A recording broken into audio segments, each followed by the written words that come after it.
جمعہ کے دن مجھ پہ درود و سلام کی کثرت کیا کرو۔ ارشاد فرمایا فَإِنَّهُ مَشْهُودٌ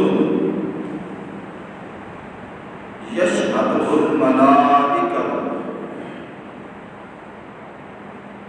اس دن خصوصاً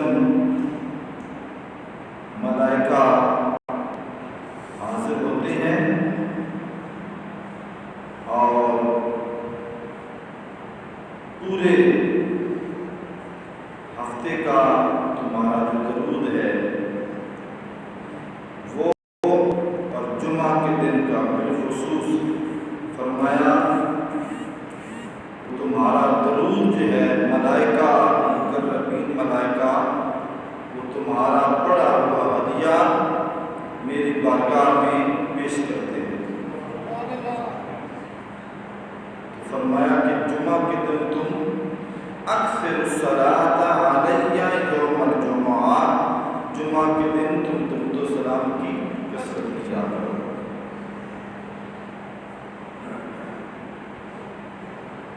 یہ الفاظ بڑے قابل غور ہیں، حدیث پاک میں ارشاد فرمایا وَإِنَّ أَحَدًا لَمْ يُصَلِّ عَلَيَّ إِلَّا وَرِدَتْ عَلَيَّ صَلَاتُهُ حَتَّى يُفْرَغَ مِنْهَا،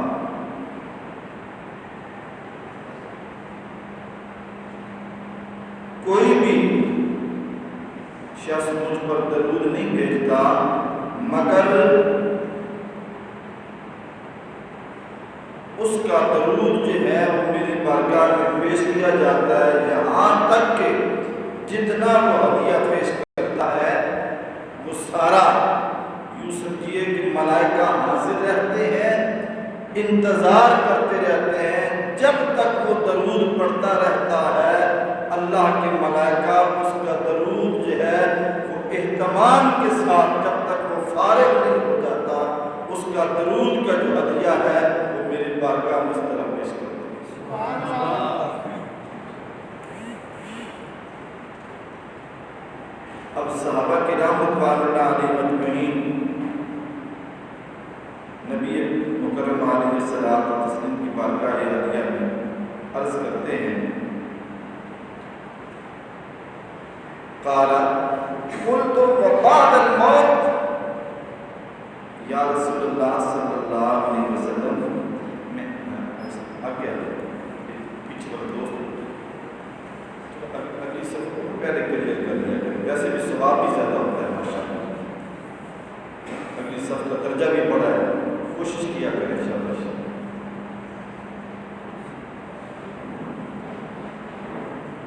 جی میں عرض کرنے لگا تھا جب نبی کریم علیہ السلام فرمایا نا کہ تمہارا درود اللہ کے ملائکہ کو میری بارگاہ میں پیش کرتے ہیں، تو یہاں تک کہ جب تک تم درود و سلام کا ہدیہ پیش کرتے رہتے ہو اللہ کے ملائکہ اس تمہاری مجلس میں حاضر ہوتے ہیں، تمہارے پاس حاضر ہوتے ہیں، وہ تمہارا درود جتنا تم درود پیش کرتے ہو وہ سارا اہتمام کے ساتھ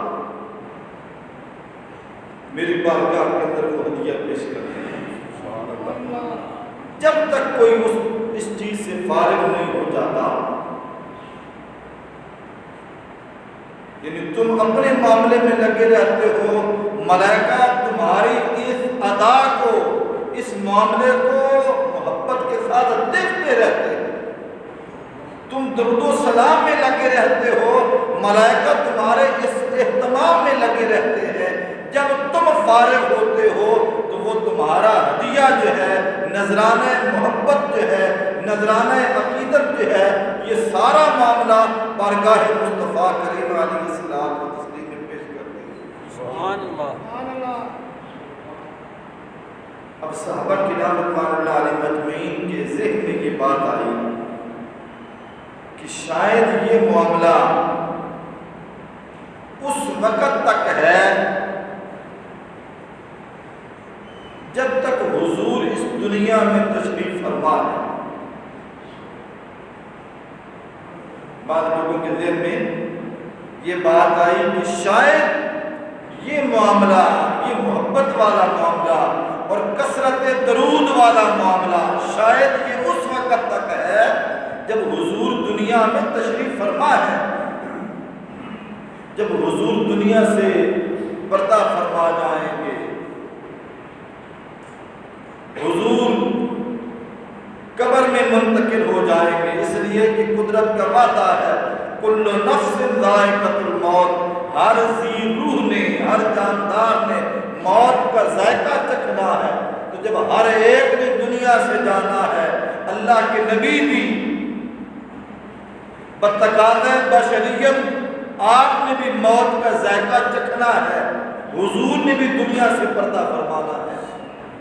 کیا جب حضور دنیا سے چلے جائیں گے تو پھر بھی یہ محبت کا انداز باقی رہے گا؟ درود و سلام کا یہ جو غلامان مصطفیٰ حضور کی محبت کے اندر، حضور کے ادب میں، حضور کے پیار میں، حضور کی امت، حضور کی عشاق، حضور سے پیار کرنے والے، حضور کی بارگاہ میں یہ نذرانہ عقیدت پیش کرنے والے، جب حضور دنیا سے پردہ فرما جائیں گے پھر بھی یہ محبت کا انداز اسی طرح باقی رہے گا؟ صحابہ نے عرض کیا، کل تو حضرت ابو درداء کہتے ہیں ہم نے عرض کیا کل تو وبعد الموت، اللہ کے نبی یہ جو ہمارا ہدیہ پیش کرنا ہے درود و سلام کی کثرت جو حضور فرما رہے ہیں کہ عام دنوں کے اندر بھی پیش کیا کرو، لیکن جب جمعہ کا دن آئے تو اس چیز کی کثرت زیادہ کیا کرو۔ فرمایا تمہارا درود پیش کرنا، تم جو درود پیش کرتے ہو تو تمہارا درود جو ہے فرشتے میری بارگاہ میں پیش کرتے ہیں۔ آقا یہ بعد کے اندر بھی یہی سلسلہ چلتا رہے گا کہ ہم حضور کی بارگاہ میں پیش کرتے ہیں ہدیہ اور فرشتے اسے اہتمام کے ساتھ بڑے عقیدت اور محبت کے ساتھ اس ہدیہ کو حضور کی بارگاہ میں پیش کرتے ہیں۔ آقا یہ بعد الوفات بھی یہ سلسلہ رہے گا، جب حضور کی پر موت طاری ہو جائے گی، حضور دنیا سے رخصت ہو جائے گے، حضور کی وفات ہو چکی ہوگی، اللہ کے نبی علیہ السلام دنیا سے پردہ فرما جائیں گے، کیا یہ سلسلہ پھر بھی چلتا رہے گا؟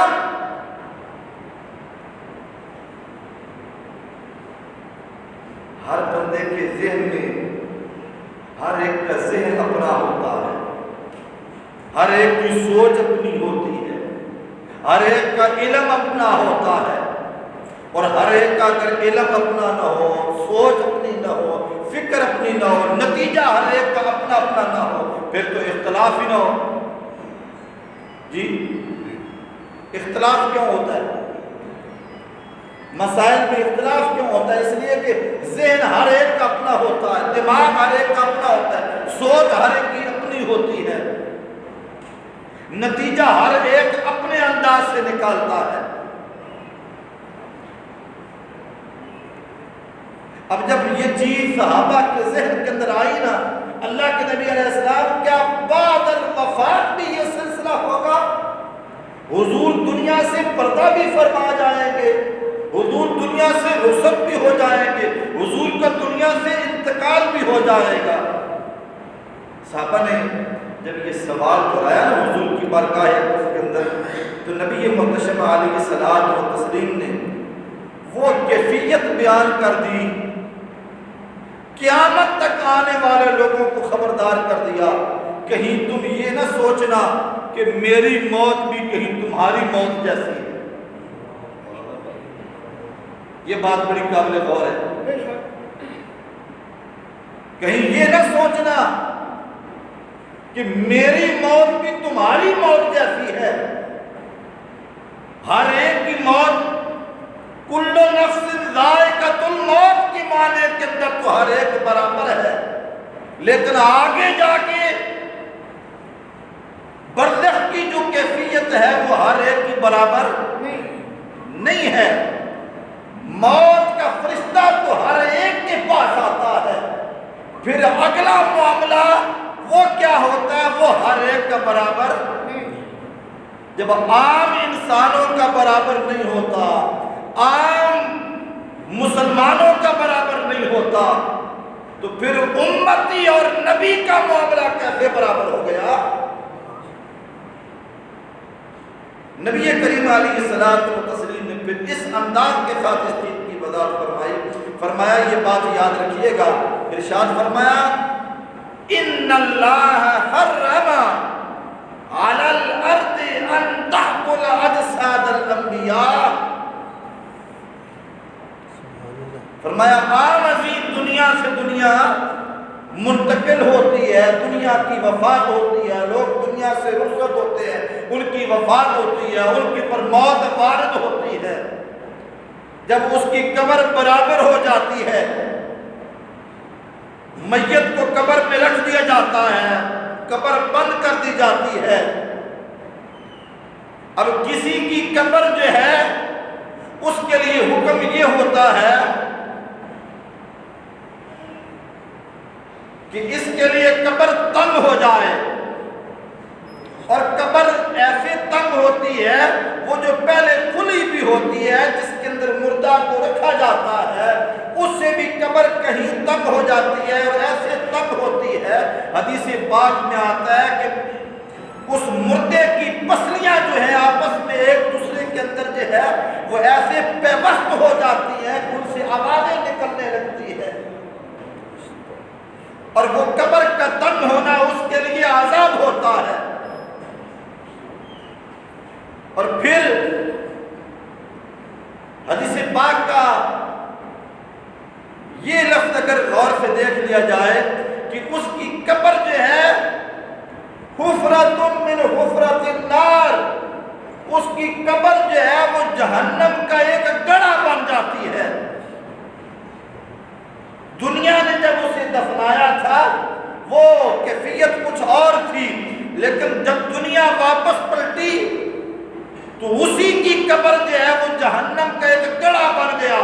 جو دوزخ کی کیفیت دنیا نے فقط سن رکھی تھی، وہ دوزخ اس کی اسی دنیا کے اندر جو ہے وہ شروع ہو چکی ہے۔ اب اس کی قبر جو ہے وہ جہنم کا ایندھن بنی ہوئی ہے، جہنم کا گڑھا بنی ہوئی ہے، اس کے لیے عذاب کی کیفیت بن چکی ہے۔ کہیں اسے قبر دبا رہی ہے، کہیں دوزخ کی لو اور تپش اور آگ اس کی قبر جو ہے اس دوزخ کی آگ سے اس کی قبر بھر دی جاتی ہے۔ اب یہ کیفیت، لیکن ہر ایک کے ساتھ معاملہ یہ نہیں ہے۔ میں امتی کی بات کر رہا ہوں، عام انسان کی بات کر رہا ہوں، عام مسلمان کی بات کر رہا ہوں، کلمہ گو کی بات کر رہا ہوں، کلمہ بھی پڑھ رکھا تھا۔ انشاءاللہ کبھی تفصیل کے ساتھ اس موضوع کی پر ہم بات کر لیں گے، کلمہ بھی پڑھ رکھا تھا، لیکن کیا ہے اب اس کلمے کے پیچھے کیا تھا ہم اس طرف نہیں جا رہے، لیکن دوسری طرف ایک کی قبر دوزخ کا ایندھن، ایک کی قبر دوزخ کا گڑھا، ایک کی قبر اسے اپنی طرف دبا رہی ہے، اور دوسرے کی قبر کا حال کیا ہے؟ رسول رحمت علیہ الصلوۃ والتسلیم نے ارشاد فرمایا اس کے لیے جب اسے قبر میں رکھا جاتا ہے اللہ ملائکہ کو حکم دیتا ہے اس کی قبر کو کھول دیا جائے، اس کی قبر کو کھول دیا جائے۔ پروردگار عالم کتنا کھولنا ہے، ایک حدیث پاک کے اندر آتا ہے اس کی قبر کو 70 ہاتھ کھول دیا جائے۔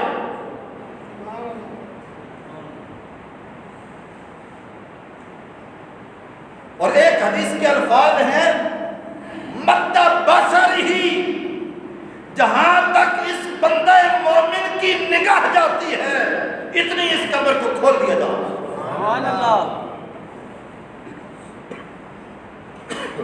اب ایک قبر وہ ہے اور ایک قبر یہ ہے، اس کے لیے دوزخ کی آگ سے اس کے گڑھے کو بھر دیا گیا۔ اس کے لیے حکم یہ ہوتا ہے وَيُفْتَحُ لَهُ بَابًا مِّنْ أَبْوَابِ الْجَنَّةِ، اس کے لیے جنت کے دروازوں میں سے ایک دروازہ جو ہے اس کی قبر کے اندر کھول دیا جائے۔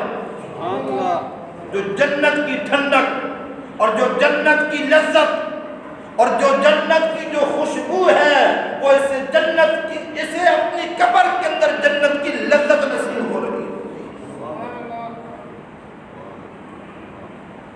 کہیں اسے فرمایا جاتا ہے وَفْرِشُوهُ مِنَ الْجَنَّةِ، اس کے لیے جنتی بچھونا بچھا دو۔ اس کے لیے دوسری قبر وہ جہنم کا گڑھا، لیکن اسی کے لیے وہ بھی اللہ کی مخلوق، یہ بھی اللہ کی مخلوق، اس کے لیے کیا حکم ہوا؟ فرمایا وَافْتَحُوا لَهُ مِن بَابًا مِنْ أَبْوَابِ الْجَنَّةِ، اس کے لیے جنت کا دروازہ جو ہے، جنت کا دروازہ اس کی قبر کے اندر کھول دیا جائے، یہ حکم ہو رہا ہے۔ کہیں فرمایا جاتا ہے وَافْرِشُوهُ مِنَ الْجَنَّةِ، اس کے لیے جنتی بچھونا بچھا دو، وَالْبِسُوهُ مِنَ الْجَنَّةِ، اس کے لیے لباس جنتی پہنا دو۔ اب دونوں برابر ہیں، ہر ایک کی سوچ ایک جیسی نہیں ہوتی ہے۔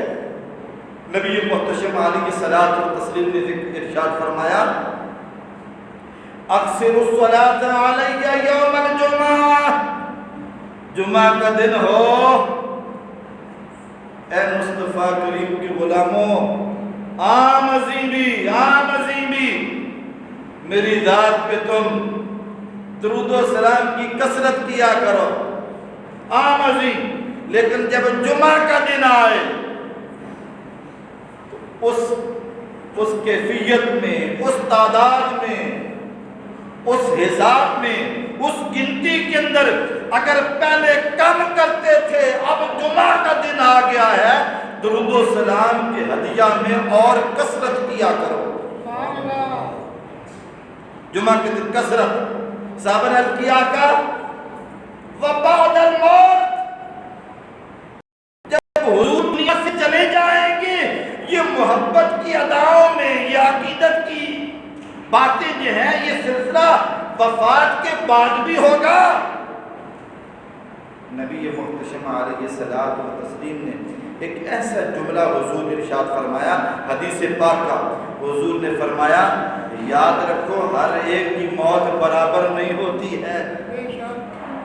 جب امتی کی موت ہر ایک کی برابر نہیں ہے تو پھر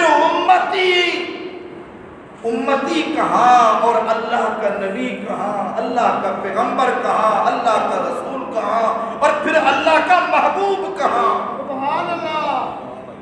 ارشاد فرمایا ان اللہ حرم علی الارض ان تأکل اجساد الانبیاء، یہ جملے سنیے، حضور فرما رہے ہیں بے شک اللہ نے زمین پہ حرام کر دیا ہے کہ یہ زمین جو ہے یہ اللہ کے نبیوں کے جسموں کو نہیں کھا سکتی ہے۔ زمین پہ حرام ہو گیا، زمین پہ حرام ہو گیا۔ یہ زمین جو ہے جو عام عظیم کوئی بھی چیز اس کے اندر چلی جائے تو وہ گل سڑ جاتی ہے، اسے زمین کے ذرات کھا جاتے ہیں۔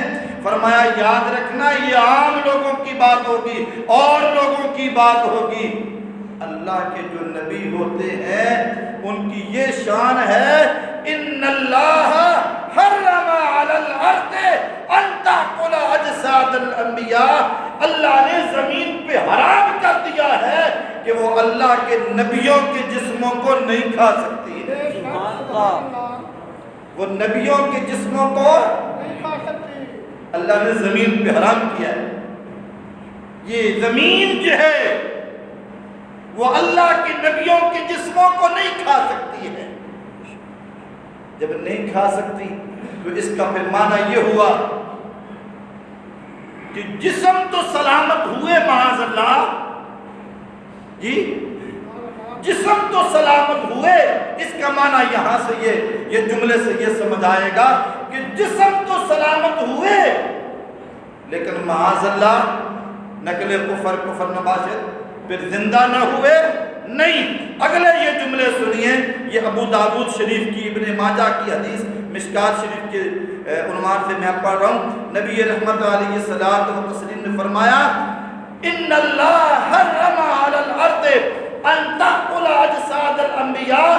اللہ نے زمین پہ حرام کیا ہے کہ وہ نبیوں کے جسموں کو کھا نہیں سکتی ہے. فنبی اللہ حی، اللہ کے نبی جو ہوتے ہیں وہ قبر کے اندر بھی ہوں تو اللہ کے نبی زندہ ہوتے ہیں. نعرہ تکبیر، نعرہ رسالت، نعرہ رسالت.